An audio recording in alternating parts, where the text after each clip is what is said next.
Bom dia e bem-vindos a mais uma entrevista do Jornal Económico com transmissão na plataforma multimédia JE-TV. O nosso convidado de hoje é António Ramalho, presidente executivo do Novo Banco, que este ano mudou de imagem e entrou na rota dos lucros. Depois de um período de 7 anos de limpeza do legado do BES e terminada a reestruturação, o Novo Banco quer deixar para trás o recurso ao dinheiro do Fundo de Resolução e trabalhar para consolidar a rentabilidade e crescimento do banco. O Novo Banco começou este ano o primeiro do resto da sua vida. O seu CEO vem-nos falar do que espera para 2022, do novo governo, do plano de resiliência, da economia e do plano estratégico do Novo Banco para 2022-2024. António Ramalho, começo por lhe agradecer ter aceitado o nosso convite. Muitíssimo obrigado, é um prazer estar aqui no jornal. Eu começava por lhe perguntar, o plano de recuperação e resiliência e Portugal 2030 destinam-se especificamente para apoiar as empresas 12,26 mil milhões de euros. Vamos ter eleições no fim de janeiro. Está otimista para o país em 2022? O que é que esperaria, por exemplo, que o novo governo fizesse para tornar Portugal um país competitivo? Eu faço parte daqueles que acham que o que se espera de um governo é que assegure as funções soberanas fundamentais que um país precisa de ter e que, assegurando a sua intervenção na sociedade, o faça da forma mais eficiente possível. Acho que todos nós, pelo contrário, devemos mas é questionar o que é que nós temos para entregar ao país nos próximos anos e esse é o nosso objetivo central. Eu julgo que, de todas as maneiras, estas eleições, antes de mais, trazem uma diferença substancial em relação ao período constitucional que vivemos nos últimos 6 anos. E essa diferença vai ser o facto de não estarmos em rotinas de um ano. Isto é, o facto de os orçamentos de Estado terem-se transformado numa espécie de moção de confiança anual obrigou a que o ciclo político fosse de muito curto prazo. Ora, julgo que a aprendizagem que tivemos nestes 6 anos permite-nos antecipar que os próximos períodos sejam períodos mais longos. E isso é importante, sobretudo, porque aquilo que a Maria referiu, com toda a razão, uma das áreas fundamentais que vamos ter no futuro é a possibilidade da utilização também eficiente dos fundos que são anormalmente elevados para aquilo que estamos habituados.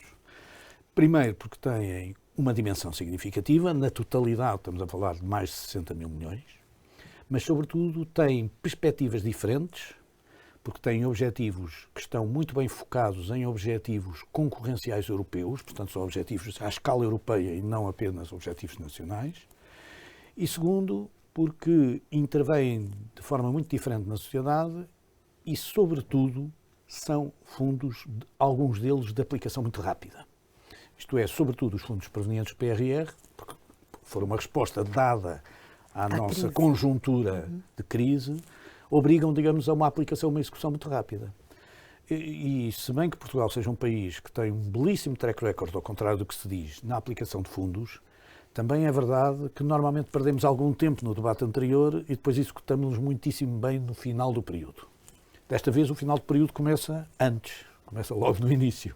E, portanto, o que temos é que trazer essa eficácia da fase final para a fase inicial destes projetos. E estes projetos podem mudar muito a perspectiva que nós podemos ter sobre a capacidade competitiva do nosso país. É esse o desafio que eu espero para o próximo governo, que seja bom a executar esta estratégia de investimento, que tem uma componente pública, tem outra componente privada, mas que tem imensas componentes do ponto de vista da transição energética, da transição digital e de alterações significativas do ponto de vista da nossa estrutura industrial, que obviamente são um desafio significativo. Qual é que vai ser o papel da banca aqui nesta aplicação destes fundos?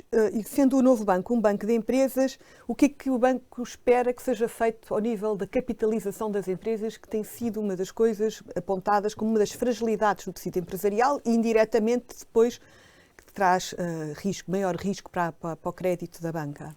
Bom, Portugal tinha vindo a fazer um percurso particularmente interessante no sentido de aumentar a sua capacidade de autofinanciamento e os seus capitais próprios. E o crescimento da autonomia financeira das empresas tem-se vindo a verificar de uma forma significativa.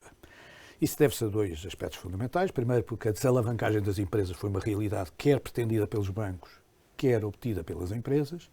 Segundo, porque a capacidade das empresas portuguesas de se terem alargado ao mercado mais amplo, nomeadamente ao mercado ibérico numa primeira fase e ao mercado internacional numa segunda fase. Nós tivemos um crescimento absolutamente ímpar do ponto de vista da importância das exportações no nosso PIB durante os últimos 10 anos. trouxe para cima da mesa uma capacidade de criar capital por parte das empresas. Ainda assim, temos alguns setores mais debilitados e temos algumas empresas naturalmente mais debilitadas e temos uma conjuntura que obviamente prejudicou as empresas neste período de 2 anos de pandemia. Portanto, é normal que alguns dos instrumentos que aqui tínhamos, nomeadamente os instrumentos que têm o Banco de Fomento como grande suporte, possam ter alguma intervenção do ponto de vista quer do capital, quer do quase capital. A banca, desde os anos 80, que tem procurado nunca estar demasiado ligada à capitalização. Aliás, isto é uma intenção estratégica que se desenvolveu nesta banca moderna. Curiosamente, quando procurámos inverter isso, ou quando se inverteu isso nos inícios do decénio, o resultado, ou no final da primeira década do decénio, na primeira década do milénio, o que aconteceu foi que os bancos, no fundo, tomaram demasiadas participações financeiras ou financiaram demasiado capitais próprios e o resultado foi o resultado desastroso que nós tivemos do ponto de vista dos balanços dos bancos. Portanto, eu diria que os bancos devem, sobretudo, contribuir como instrumento de apoio em capitais alheios àquilo que são os desenvolvimentos que as empresas têm do ponto de vista de capital próprio.